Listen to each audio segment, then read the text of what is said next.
Hello అండి. ఈరోజు video వచ్చేసి ఉప్మా. ఉప్మా అంటే చాలామందికి ఇష్టం ఉంటుంది. ఇంకా చాలామంది అమ్మో ఉప్మానా అని పారిపోతుంటారు. నాకైతే చాలా ఇష్టమండి ఉప్మా మ్యాంగో పికిల్‌తో. ఇంకా ఈరోజైతే కొంచెం కొత్తగా ట్రై చేశాను. యూట్యూబ్‌లో చూసి ట్రై చేశాను. బావుంది. అందుకే మీతో షేర్ చేసుకుందామని వీడియో తీశాను. ముందుగా ఉప్మా రవ్వనైతే సన్నని మంట మీద మంచిగా దోరగా వేయించుకోవాలి. కొంచెం రంగు మారుతుంది వేగిన తర్వాత. అప్పుడు ఒక ప్లేట్లోకి తీసుకొని పక్కన పెట్టుకోవాలి. స్టవ్ పైన గిన్నె పెట్టేసుకొని ఒక 3 లేదా 4 టేబుల్ స్పూన్ల నూనె వేయాలి.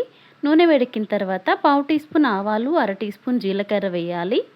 అవి చిటపటమన్నాక పచ్చిశనగపప్పు, మినపప్పు అదొక స్పూను, ఇదొక స్పూను వేసి ఇంకొంచెం సేపు వేయించాలి.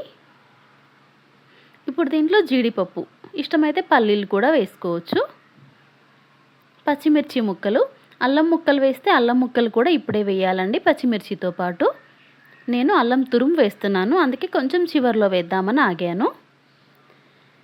ఇప్పుడు పచ్చిమిర్చి కూడా మంచిగా వేగుతున్నప్పుడు కరివేపాకు వేయాలి.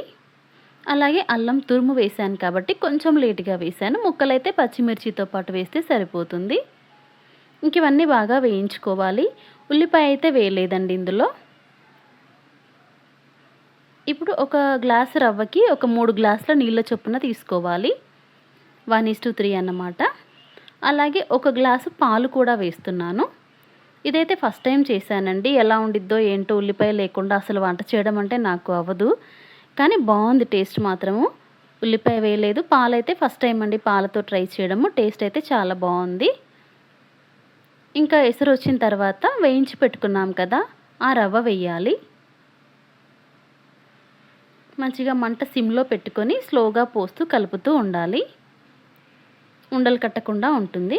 ఫస్ట్ లూజ్గా అనిపించినా కొంచెం ఉడుకుతున్న కొద్దీ ఒక 2-3 మినిట్స్లో మళ్ళీ మనకు చిక్కబడిపోతుంది.